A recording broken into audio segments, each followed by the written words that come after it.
Mais uma vez, como sempre, sob indispensável proteção de Deus, o nosso Fala Baixada de hoje está no ar. Hoje mais um Fala Baixada especial. Estou recebendo a médica endocrinologista, a doutora Lívia Lugarinho. Doutora Lívia, muito obrigado mais uma vez pela sua presença aqui. Eu já estava sentindo falta da sua orientação, do seu aconselhamento e das suas explicações a respeito de um setor muito sensível da saúde particular, da saúde de modo geral, especialmente da saúde pública, que atinge diretamente a nossa gente, que é a endocrinologia. Ela cuida da obesidade, ela cuida do diabético, ela cuida das coisas mais necessárias para a saúde da gente. Então, estou muito orgulhoso, honrado e feliz com a sua presença aqui, viu?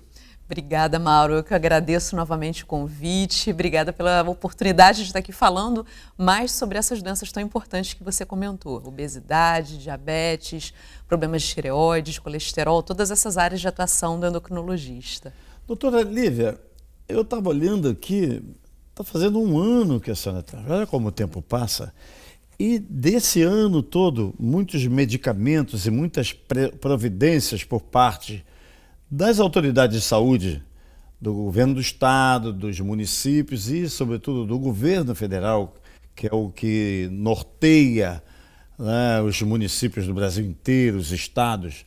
Só que o que acontece na cidade do Rio de Janeiro, ou no estado do Rio de Janeiro, nós como 92 municípios, né, não é o que acontece na Amazônia, não é o que acontece em outros estados no Nordeste. Grandes megalópolis como São Paulo e o nosso estado do Rio também, recebe gente de todo mundo. Gente que é acostumada com medicina de ponta, com o americano, o sueco, né?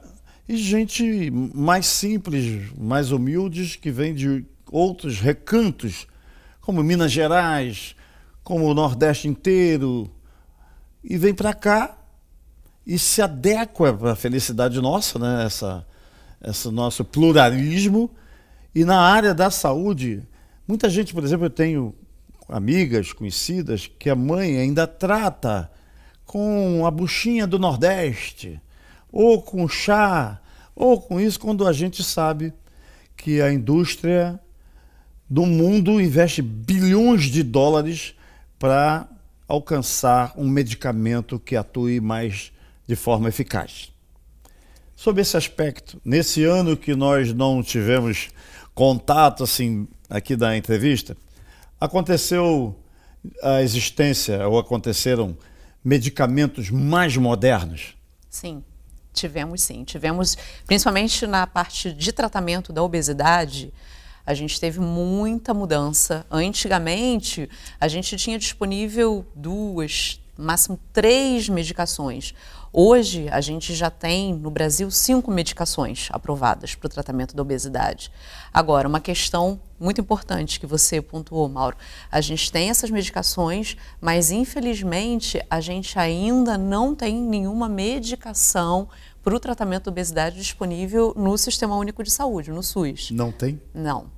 Recentemente, até agora em maio, foi feita uma consulta pública na tentativa de incorporação de uma medicação para o tratamento da obesidade, mas até o momento o que a gente tem efetivamente disponível para o tratamento dessa doença que é tão prevalente, a gente tem estimativas, recentemente foi publicado um Atlas Mundial de Obesidade. Se nenhuma medida for tomada, a perspectiva é que em 2035 mais de 40% da população brasileira vai ter obesidade. Então, é muito importante que haja efetivamente um tratamento para essa doença tão comum. E hoje o que a gente tem disponível é a cirurgia bariátrica como uma forma de tratamento. Medicação a gente não tem disponível. Agora, doutora, num país como o nosso, né, onde o povo pobre é o que mais, claro, em todo lugar do mundo, o povo pobre é o que mais precisa. Esse olhar não parece um olhar preguiçoso por parte dos governantes, dos nossos deputados, dos nossos senadores, dos nossos representantes, uma vez que, para eles, evidentemente, não há de faltar o medicamento mais caro. Mas para o pobre, para o filho do pobre, o que já nasceu e continua sofrendo na fila das unidades públicas, Abrindo aqui um parêntese para o caso do Rio de Janeiro, que mais recentemente o atual secretário, que a senhora conhece bem, o médico Luiz Antônio Teixeira, tem tido um olhar modificador para esse atendimento. Mas daqui a pouco ele pode ser substituído e vem um outro que não tem esse olhar, como no passado aconteceu. Isso é risco para a nossa gente? Então, é importante a gente lembrar que existem tratamentos disponíveis no SUS para consequências da obesidade. Então, por exemplo, a gente tem disponíveis medicações para o diabetes, a gente tem disponíveis medicações para tratamento de pressão alta, para tratamento do colesterol alto, mas infelizmente para a obesidade não. E aí, Mauro, eu acho que é muito envolvido a questão do estigma da obesidade. Porque, infelizmente, durante muito tempo isso foi uma crença, inclusive no meio médico, erradamente, de que para tratar a obesidade a pessoa precisa somente fechar a boca e fazer atividade física. Isso é suficiente. E a gente sabe, a gente que estuda a doença, que não é dessa maneira. A obesidade é uma doença complexa, multifatorial, tem componente genético importante envolvido. Então, essa estigmatização da doença fez com que, infelizmente, não fosse incorporada nenhuma medicação para o tratamento da obesidade. Porque se basta a pessoa fazer a parte dela, o governo não precisa ter nenhuma proatividade de incorporar uma medicação. Então, acho que agora, com essa quebra de paradigma, com a obesidade sendo vista como uma doença que custa caro, inclusive, pode ser que a gente tenha uma mudança de visão e comece a ter realmente uma incorporação de medicação. Então, era questão de metodologia mesmo, o entendimento era que era problema do paciente. Sim, porque você tem medicações para as outras condições. A gente tem disponível no SUS medicações para essas doenças todas que eu mencionei. Então parece que a obesidade não tinha por um estigma mesmo, o estigma da doença e, consequentemente, o estigma do tratamento da doença. Vale lembrar que a gente tem no SUS modelos muito interessantes de prevenção de obesidade. Isso é importante, isso existe. Mas a prevenção envolve a população como um todo, não necessariamente só quem tem obesidade, são para todos. Por exemplo, uma coisa interessante, né, a gente não se fala há algum tempo, foi a questão da mudança da rotulagem dos alimentos. Isso é um ponto super positivo. Hoje a gente tem sinalizado na parte da frente das embalagens se o alimento contém um alto teor de sódio, de açúcar ou de gordura, isso é sinalizado com uma imagem de lupa. Então o consumidor, quando olha aquele produto, ele já sabe, não, esse aqui talvez não seja uma opção boa, porque ele é rico em açúcar, ele é rico em sódio, ele é rico em gordura. Os rótulos estão mais visíveis, estão mais esclarecidos. Antes a gente via até em recortes da embalagem, era tão pequeno, não dava nem para ler direito. Agora as letras são maiores. São maiores, padronizadas, e essa imagem de lupa na frente, ela identifica o produto. Então, o consumidor pode realmente hoje fazer escolhas mais inteligentes de uma maneira mais simples. Se você identifica um produto assim, você pode não fazer essa escolha e isso, consequentemente, vai prevenir a doença. Agora, quando o paciente chega ali na farmácia, ele não, já está acostumado com um determinado medicamento, e ele está tomando aquele medicamento há anos, ele não voltou na especialista, não voltou na endócrina, não conseguiu vaga na algumas especialidades que são mais difíceis de marcar. A sua é uma das especialidades, né, onde a marcação é mais longa, a pessoa vai marcar, mas só tem vaga para o ano que vem. E aí o paciente está acostumado com aquela medicação, continua com aquela. E ele vai se auto-relaxando, porque ele cansou de ir lá. Ou quando ele vai na especialista, naquele dia do ano que vem, ela não está mais lá. Já tem uma outra pessoa que não é ela. É outra especialista, que não pode não ser uma endocrinologista. Sim. A pergunta é, além do que a senhora vai dizer, não especialistas estão atuando na sua especialidade, por exemplo? Então, isso é um ponto bem interessante, sim, Mauro. Existe a atenção básica de saúde. Sim. No modelo da atenção básica de saúde, os médicos que atendem, eles são aptos a tratar inúmeras patologias. Por exemplo, o próprio diabetes, a própria obesidade. Agora, existem situações em que realmente ele precisa encaminhar via regulação, via CISREG, SER, para um local terceirizado, uma atenção mais especializada. Esse é um ponto interessante. Mas, por exemplo, um paciente teve um diagnóstico recente de diabetes, vai começar uma medicação ou de hipertensão ou de alguma outra condição. Ele pode fazer o tratamento com um clínico na atenção básica de saúde. A partir do momento que aquele médico interpreta que já é uma doença de mais difícil controle, ele pode fazer, sim, o encaminhamento. Eu sei que é difícil, mas hoje isso tem funcionado melhor para a regulação, para uma atenção especializada. Agora, esse ponto de usar cronicamente a medicação sem um acompanhamento médico é muito ruim, porque a gente inicia o tratamento, mas é fundamental que a pessoa volte para uma reavaliação posterior. Senão, ficam anos tomando o remédio sem fazer exames para saber se precisa fazer algum ajuste de dose, alguma modificação. Então, não é considerar que eu estou tratando só pelo fato de eu estar tomando o remédio. É importante retornar no médico para que sejam feitos novos exames, ajustes de remédios, isso é muito importante. A gente vê muito as pessoas indo ao consultório ou indo ao posto de saúde para a chamada... Vem aqui só para trocar receita. Você, minha amiga, meu amigo, que vai muito ao posto de saúde, ou de 3 em 3 meses, ou de 2 em 2 meses, só para trocar receita, geralmente o profissional da saúde, o médico, não vê mais a paciente.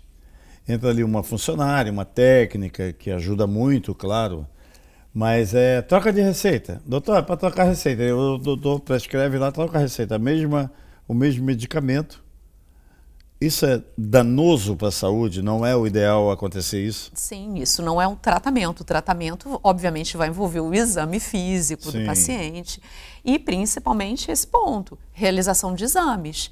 Se, por exemplo, puxando para a endocrinologia, um paciente com diabetes, ele precisa, todo ano, minimamente, fazer um exame de fundo de olho para avaliação de retina, fazer um exame de urina para avaliação de função renal e fazer o exame de sangue com regularidade para saber como é que está o controle da doença. Então, às vezes, o remédio que funcionava para ele há um ano não está sendo suficiente para controlar a doença agora. Então, isso precisa ser reavaliado em exame de sangue e no exame físico, né? Estou conversando com a médica endocrinologista Lívia Lugarinho. Cada vez que a doutora Lívia vem aqui, a gente aprende, né? Eu aqui, vocês aí, nós aprendemos muito, porque ela é, como diriam os modernos, mega atualizada nas coisas da endocrinologia, nas coisas da medicina de modo geral. Queria que a senhora falasse mais no próximo bloco, eu vou pedir licença para o nosso primeiro intervalo, para entrar mais no caso dos medicamentos mais modernos do combate à diabetes. Você vai saber muito mais, não só sobre diabetes, mas nos medicamentos mais recentes, mais modernos do mundo, daqui a pouco, depois do nosso intervalo. Não há nada mais precioso do que a nossa saúde e a saúde da nossa família, pois sem ela fica impossível correr atrás dos nossos sonhos. Tornar isso nossa prioridade é facilitar a conquista dos nossos objetivos, e a Leve Saúde chegou para nos ajudar. Roda o VT. Eu só quero é ser feliz, cuidar da minha saúde com um plano que eu sempre quis.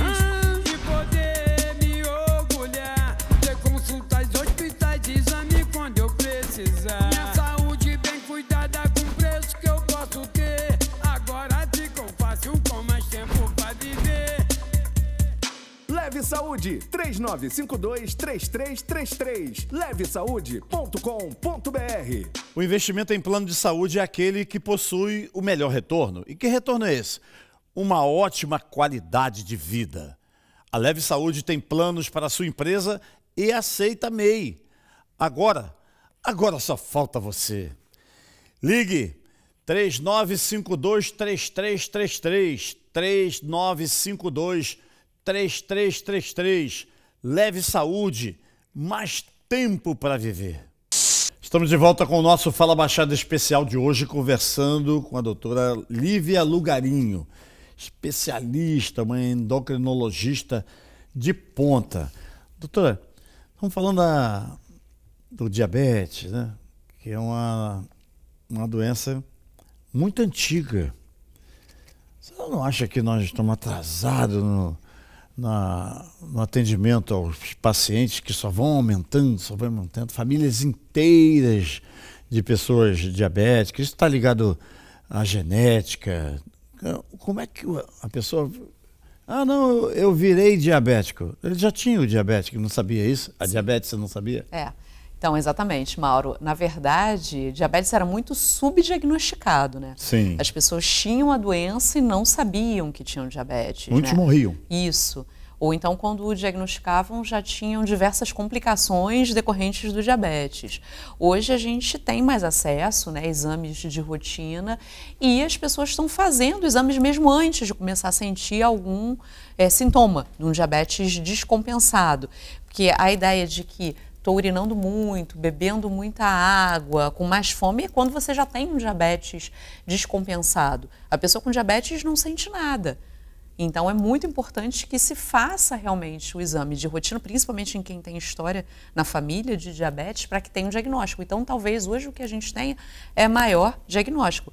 E o diabetes e a obesidade são doenças associadas. Quando a gente tem uma epidemia no mundo, e no Brasil não é diferente, crescente, de obesidade, isso está associado a um aumento do diagnóstico do diabetes, inclusive em crianças, isso falando no diabetes mais comum, que é o diabetes tipo 2. Então, a gente tem mais essa observação hoje, mas a gente tem medicações também novas no tratamento do diabetes. Boa. Da mesma forma que a gente comentou que tinha algumas medicações de obesidade, para o diabetes também nós temos hoje medicações interessantes que fogem um pouco só da questão do controle do açúcar. Claro que é fundamental que a medicação leve a um controle da glicose, mas muitas medicações hoje também servem para prevenir doenças cardiovasculares, que são as principais causas de morte em quem tem diabetes. Infarto, derrame. Então, as medicações hoje também, algumas são possíveis de ter esse benefício. E é interessante saber que hoje a gente tem também no SUS incorporação para uma determinada população de pacientes com mais de 65 anos, com histórico de doença cardíaca, de uma medicação com essa característica. Então, é um ponto também importante para a gente destacar. Sim. Agora, a pessoa que identificou que ele é diabético, né? A pessoa é diabética, ele já identificou lá atrás, ele não quer se apresentar como diabético. Ele já com 25 anos, com 30 anos, com 30 e poucos anos, nós estamos falando dos 60, dos 65, quando o diabetes já está lá, né? Nós estamos tratando ele lá na frente. O que pode ser feito para tratar ele antecipadamente? Sim. Tem uma coisa interessante que você falou com relação ao estigma também, né? Tem Sim, diabetes. A gente não fala em cura de diabetes, mas a gente fala na possibilidade de remissão do diabetes. Então, se, por exemplo, uma pessoa acabou de ter um diagnóstico de diabetes e ela está acima do peso, vários estudos mostram que o controle do peso, seja através de medicação, através da dieta associada, até a própria cirurgia bariátrica, são possíveis de remitir a doença. Então, isso é um outro dado também importante. A gente, novamente, não fala em cura do diabetes, mas fala em remissão. Agora, existe aquela situação em que o médico pode comentar que a pessoa tem um pré-diabetes. Ela não tem um valor no exame de sangue de diabetes, mas também não está com um valor normal.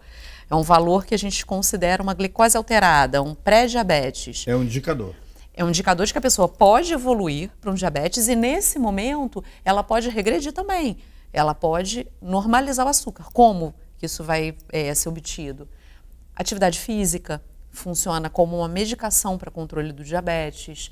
Novamente, o tratamento da obesidade, a perda de peso, é interessante, é uma outra opção muito boa para que a gente consiga essa regressão do pré-diabetes para uma glicose normal. Isso é possível de acontecer. É comum a gente sugerir para um amigo, para uma amiga, para uma pessoa, um parente, que você tem que parar de comer isso de forma assim muito incisiva. Isso é prejudicial ou está ajudando? A gente acha que está ajudando e está prejudicando? Pode acontecer isso? E assim, especialmente a obesidade, a gente sabe que o reforço de posturas negativas, de frases, só fecha a boca, olha no espelho, o estigma, piora. O paciente não vai perder mais peso se ele Doutora, sofre esse estigma. Tudo acabado, eu não faço outra coisa falar isso. Eu sou um que falo isso. E a gente vê muito em crianças também. As crianças com obesidade sofrem muito estigma em escolas, até às vezes até em consultas médicas. Essas consultas podem ter uma duração menor, elas não são examinadas com a mesma qualidade, isso no adulto e na criança, de uma pessoa sem obesidade. Então, definitivamente não funciona para tratamento de obesidade. E aí como é que o obeso deve fazer? Cuidar dele... O professor Cid Pitombo, que a senhora conhece bem, né? Ele tem um trabalho espetacular ligado na cirurgia bariátrica, é um especialista. Certa vez ele me disse que não basta fazer a cirurgia bariátrica. É preciso ter uma equipe multidisciplinar para cuidar, psicólogo, para cuidar a cabeça do paciente que gosta de comer e come muito, todo aquele procedimento até chegar ao ponto de precisar estar pronto para se submeter a uma cirurgia bariátrica. Eu não entendi direito o que o Dr. Cid Pitombo disse, porque eu achava que eu tenho um amigo, uma amiga obesa. Popularmente a gente chama de gordo, né? O cara não pode ser chamado mais de gordo. Isso é uma gordofobia, está chamando o gordo de gorda. Mas eu achava que eu encaminhando um amigo para lá, ele ia fazer a cirurgia bariátrica e o meu amigo estava resolvido. Só que, muitas vezes, em diversos casos que ele nos ajuda, a gente vê daqui a pouco aquele amigo novamente obeso.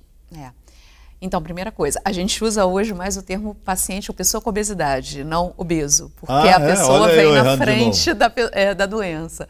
Mas acho que a primeira coisa, Maura, é incentivar que a pessoa procure um auxílio médico, seja na atenção básica, seja pedindo o encaminhamento na atenção básica para uma atenção especializada. A pessoa não deve tentar se tratar sozinha. A gente percebe que, às vezes, se passam, em média, 6 anos até que a pessoa com obesidade procure um auxílio médico. E, nesse período, ela vai tentando, fecha a boca e fazer exercício, que é o que ela ouve como uma forma de tratamento. E não é assim. Ela precisa realmente procurar auxílio. Com relação à bariátrica, é, sem dúvida, uma das opções de tratamento de obesidade. Existem os critérios, as indicações. Agora, esse ponto que o Dr. Cid comentou, é fundamental, porque o paciente, antes de ser submetido a uma cirurgia bariátrica, ele precisa de uma avaliação de uma equipe multidisciplinar. Na verdade, ele vai precisar antes e também depois do procedimento. Isso é mandatório, tanto quando o paciente vai fazer uma cirurgia pelo SUS ou também pelo plano de saúde ou pela via privada. Ele precisa de uma avaliação do endocrinologista, ele precisa da avaliação de um nutricionista e ele precisa da avaliação de um psiquiatra ou de um psicólogo, justamente para que se descarte, por exemplo, a presença de algum transtorno alimentar associado à obesidade. Existe uma frequência que não é pequena desses transtornos, e como, por exemplo, o transtorno de compulsão alimentar, e ele foi muito difundido agora por conta do filme A Baleia, que é justamente de um personagem que sofre da doença, ele tem transtorno de compulsão alimentar. Isso é uma condição médica que tem que ser tratada, e o paciente tem que receber o tratamento antes de pensar em fazer a cirurgia bariátrica. E depois da cirurgia bariátrica, é muito importante que ele mantenha esse acompanhamento, porque senão pode realmente acontecer reganhos de peso muito grandes, como você falou. É mais grave isso. Sim, pode ser realmente ruim. As doenças que podiam ter sido remetidas com a bariátrica, como a pressão alta, o diabetes, podem voltar com esse reganho de peso. Então, o tratamento não termina na cirurgia bariátrica. O paciente, depois da cirurgia, precisa dar continuidade, na verdade, para o resto da vida, com acompanhamento com o nutricionista, um acompanhamento com o endocrinologista. Medicações, suplementações de vitaminas vão ser mandatórias depois da cirurgia bariátrica. Quer dizer, a cirurgia não é o fim do caminho. Não adianta operar e encerrar o tratamento, muito pelo contrário. Quero conversar com a senhora depois do nosso intervalo, pedindo licença mais uma vez, e mais uma vez agradecendo muito o prestígio da sua presença aqui, para falar como é que o Estado no sentido mais amplo, o governo federal, o Ministério, a Anvisa, se ele está acompanhando as necessidades da nossa gente. Conversando com a médica endocrinologista Lívia Lugarinho. Bem rapidinho a gente volta, viu, gente? Não há nada mais precioso do que a nossa saúde e a saúde da nossa família, pois sem ela fica impossível correr atrás dos nossos sonhos. Tornar isso nossa prioridade é facilitar a conquista dos nossos objetivos. E a Leve Saúde chegou para nos ajudar. Roda o VT. Eu só quero é ser feliz, cuidar da minha saúde com o plano que eu sempre quis. E poder me orgulhar, ter consultas, hospitais, exame quando eu precisar. Minha saúde bem cuidada com preço que eu posso ter. Agora ficou fácil com mais tempo pra viver. Leve Saúde, 3952-3333. levesaude.com.br. O investimento em plano de saúde é aquele que possui o melhor retorno. E que retorno é esse? Uma ótima qualidade de vida. A Leve Saúde tem planos para a sua empresa e aceita MEI. Agora só falta você. Ligue 3952-3333. 3952-3333. Leve Saúde, mais tempo para viver. De volta com o nosso Fala Baixada, conversando com a doutora Lívia Lugarinho. Faltou falar em relação ao diabetes ou a diabetes? Pode ser diabetes. Pode ser. Sobre diabetes, com os medicamentos, né, em si, se o SUS está distribuindo. E quando a senhora disse sobre a cirurgia bariátrica, me ocorreu que o SUS banca, ajuda, tem melhorado muito a atuação, lá os governos de estado, dos municípios, de alguns municípios, mas e o pós-cirurgia? Isso quem banca é o SUS ou o paciente que se vire? E se tem medicamento moderno nesse sentido? Tá. Então, com relação ao diabetes, realmente, a gente tem algumas medicações que são incorporadas no SUS para tratamento, Sim. já bem antigas, metformina, glibenclamida, algumas insulinas, e a gente também tem, mais recentemente, foi feita a incorporação de uma nova medicação, foi essa que eu comentei, para pacientes acima de 65 anos, que têm históricos de doenças cardiovasculares, quer dizer, que já tiveram algum problema cardíaco, eles também conseguem o recebimento de mais uma medicação, que foi a dapagliflozina. Com relação à bariátrica, à cirurgia bariátrica, isso também é uma questão. A gente tem a cirurgia disponível, lembrando que com a pandemia de Covid-19 as cirurgias eletivas foram suspensas, então isso realmente gerou um aumento de tempo de cirurgia bariátrica, mas hoje a gente tem mais centros fazendo a cirurgia, então essa fila até que voltou a andar bem, mas a gente tem o problema que é a falta de suplementação vitamínica fornecida para o paciente que fez a cirurgia bariátrica. A gente não tem essa suplementação como parte das medicações fornecidas pelo Sistema Único de Saúde, não nas doses necessárias para o paciente que realizou a cirurgia bariátrica. E é um tipo de tratamento que ele vai precisar fazer para sempre, depois da cirurgia. Mas então, isso é grave, né, doutora? Esse é um outro ponto importante. O paciente, quando ele faz a cirurgia, ele tem que entender, não, pode ser que você consiga, por exemplo, interromper o seu tratamento de diabetes, se o diabetes tiver remissão ou da própria pressão, mas ele tem que saber que ele vai precisar fazer uma suplementação de vitamina para sempre. Quando eu falo isso é grave, a doutora fala isso é importante. É diferente, né? É parecido, mas são coisas semelhantes, né? Sim, sim. Tão grave sim. quanto importante. Sim, né, porque a doutora? gente sabe que essa falta dessa suplementação pós-cirurgia, por isso que é muito importante que depois que o paciente realize a cirurgia, mantenha o acompanhamento médico regular, podem levar a deficiências graves, anemias importantes, muitas vezes com necessidade, inclusive, de transfusão, doenças neurológicas sérias por deficiências de vitaminas de complexo B, enfim, pode realmente repercutir com complicações graves. Então, esse acompanhamento pós-cirurgia por uma equipe com a suplementação é fundamental. A questão hormonal, isso é significativo no tratamento? Eu estou falando de outra doença. Acontece aqui no pescoço. Tireoide. Tireoide. São significativos também cuidar Sim, sim. A parte, o endocrinologista, ele trata dos problemas de tireoide, Também. inclusive, sim, inclusive o mês de maio é o mês que a gente tem de conscientização justamente dos problemas de tireoide. Com relação à tireoide causando obesidade, né, sempre tem essa dúvida, será que eu estou com excesso de peso porque eu estou com um problema na tireoide? Claro que a gente descarta, mas não é a situação usual. Dificilmente a pessoa vai ter obesidade por conta de um problema de tireoide. O que não quer dizer que precise, em algumas situações, principalmente em quem tem histórico na família de doenças tireoidianas, sejam de nódulos ou então de uma alteração no exame de sangue, um hipotireoidismo, que é mais comum em mulheres, tem alguma relação em mulheres da mesma família, isso deve ser sim avaliado. Como é que uma irmã, uma família de 5, 6, 7, 8 pessoas, mulheres ou homens podem ter problemas de tireoide, independente desse conceito de família? Ele pode ter na mesma família várias? Porque existe uma das formas mais comuns de hipotireoidismo, que é quando a tireoide está funcionando menos do que o ideal.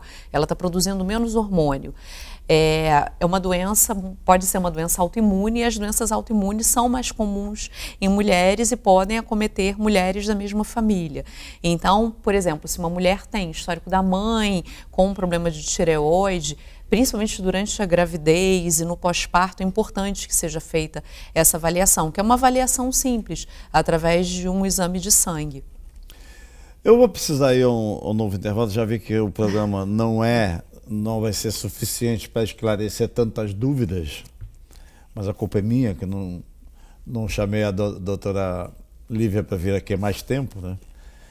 Mas eu queria pedir, antes desse intervalo, pedir doenças que acometem a nossa gente, que vai ao médico e que o doutor ou a doutora, especialmente os recém-formados, não tem um olhar para investigar a doença, nem a sintomatologia da doença, o sintoma do paciente, a necessidade da nossa gente. Especialmente aqueles alunos que fazem uso de cigarro eletrônico, como aconteceu recentemente com uma aluna aqui que estava trabalhando, não é? Teoricamente trabalhando com o cigarro eletrônico na mão. Vou saber a opinião da professora Lívia Lugarim logo depois do nosso intervalo. Não há nada mais precioso do que a nossa saúde e a saúde da nossa família, pois sem ela fica impossível correr atrás dos nossos sonhos. Tornar isso nossa prioridade é facilitar a conquista dos nossos objetivos.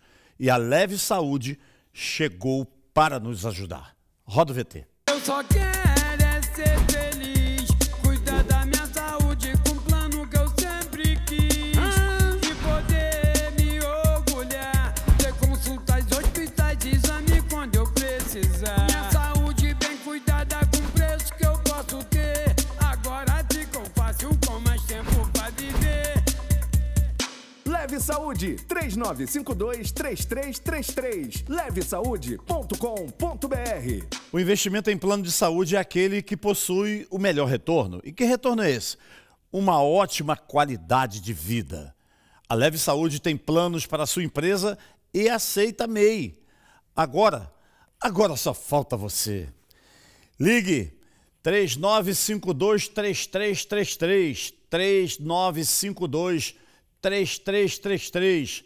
Leve Saúde, mais tempo para viver.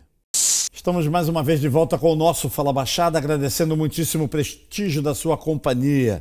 Doutora Lívia Lugarinho nos socorre aqui com uma preocupação de muita gente, que é a questão hormonal. E como as pessoas e muitos profissionais de saúde estão encarando essa prescrição médica em relação à testosterona e em relação também aos cigarros eletrônicos. No bloco anterior, né, Mauro, nós falamos dos cigarros eletrônicos e do perigo que eles representam, né? Hoje nós sabemos que ele pode ser tão ou mais perigoso que o cigarro comum. E lembrando que agora, no mês de agosto, é um mês que a gente faz uma ampla divulgação de combate ao colesterol e é uma combinação realmente explosiva. O cigarro associado a uma tendência a colesterol elevado, isso é um risco enorme para a doença cardiovascular, risco de infarto, de AVC, tanto em homens quanto nas mulheres também, principalmente mulheres pós-menopausa. Com relação ao uso da testosterona indiscriminado, foi muito importante você tocar nesse ponto. É um ponto que tem sido muito colocado pela Sociedade Brasileira de Endocrinologia e Metabologia. Nós temos visto prescrições indiscriminadas de testosterona com fins estéticos, com uso como forma de anabolizantes. A gente sabe que a testosterona ela pode ser usada, pode ser prescrita em pessoas que apresentem alguma deficiência desse hormônio, mas da maneira que nós vimos que estava sendo feita, realmente as consequências eram graves. Os endocrinologistas recebiam homens inférteis com alteração no espermograma por conta do uso indiscriminado, indevido de testosterona.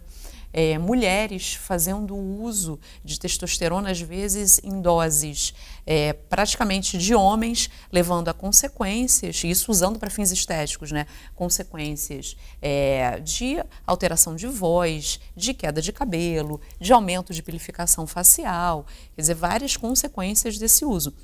Então, hoje a gente sabe que é proibido o uso para fins estéticos. Ele deve realmente ser usado com prescrição para aquelas pessoas que têm necessidade de fazer uso desse hormônio especial. E as consequências realmente para a saúde, tanto do homem quanto da mulher, são muito sérias. Isso é um alerta, né? Exatamente. Porque a paciente, muitas vezes, indicada por uma colega, por uma amiga, por uma outra paciente que se submeteu a tratamento estético ou com gente não especializada, que a gente vê toda hora aí, não é? Os órgãos fiscalizadores não têm braços nem equipe suficiente para fiscalizar todos.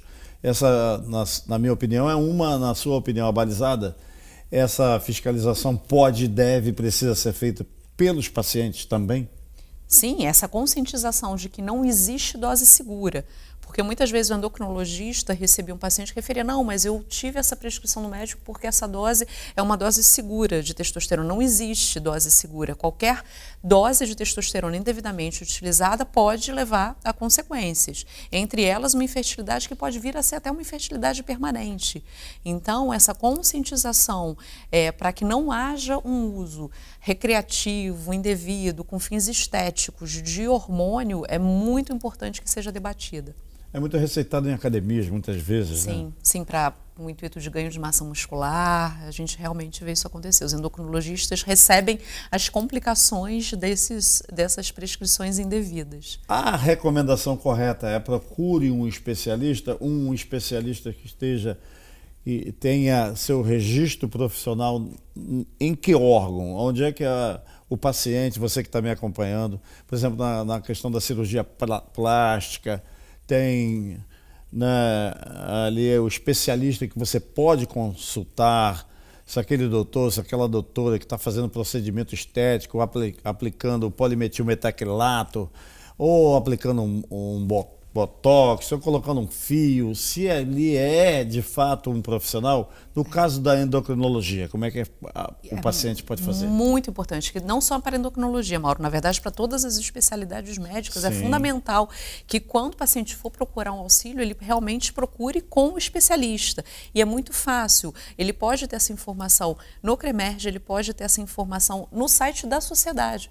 Por exemplo, você vai se consultar com um endocrinologista, você quer saber se esse médico ele é credenciado pela Sociedade Brasileira de Endocrinologia e Metabologia, no site da SBEM, que é a sigla da sociedade, isso serve para qualquer outra especialidade médica, né? Para dermatologia, para cirurgia plástica, principalmente essas especialidades que lidam também com tratamentos estéticos, saber se você está efetivamente sendo consultado por um especialista na área. É porque a pessoa vem sem saber, ele vai, achou bonito, achou interessante, achou bacana, e quanto custa, geralmente é mais barato, né? Não necessariamente, Não, pode Mauro. ser, claro, Às vezes, feito eu acho por- que mais do que procurar um médico pelo Instagram, ele pode até ter uma informação lá. É bom checar no site da sociedade se esse médico ele é credenciado para fazer aquele atendimento da especialidade. Procedimento com especialista tem que ser com o especialista credenciado, formado, cursado e que conhece do assunto, né, doutora Lívia? Exatamente. Eu quero muito agradecer o prestígio da sua presença mais uma vez aqui no nosso Fala Baixada. Claro que a gente não conseguiu tocar em todos os assuntos, mas a senhora já é a nossa convidada permanente. Agradecer muito o prestígio da sua companhia, colocando nossas câmeras inteiramente à sua disposição nesse momento. Mauro, de novo, só tenho a agradecer a oportunidade. Muito, muito obrigada pelo convite. Eu acho que esses esclarecimentos que a gente traz para a população são sempre muito úteis. Então, espero voltar em breve com mais novidades. O Fala Baixada é assim, compromisso com a verdade, compromisso com você. Muitíssimo obrigado pelo prestígio da sua companhia. Um grande abraço e até amanhã.